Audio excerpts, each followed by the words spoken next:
umuntu wabangane wenze njani okusho ukuthi uyasilimaza njengoba ke ingekho imfundiso komunye umuntu mind you nobungane futhi emfundisweni abukho ngicela ukuhlala phansi ngisho amazwi ukuthi nalento kuthiwa ubungane emfundisweni ayikho.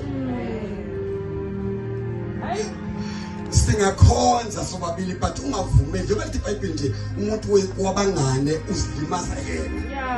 Bengeke uNkulunkulu ayisho into engenasidingo endlini kaJehova. Ngamanye amazwi umuntu omngane mfundisi yoba ngizwana nawe sihamba sobabili but mengaba ngifika ungamile la namhlanje ngeke ngizwe inkonzo kahle ngoba umngani wami akamile pulpit. Nawo ke yikho iBhayibheli lisixwayisa nokuba sowufundisiwe kodwa musa ukuhlala kakhulu ebunganeni.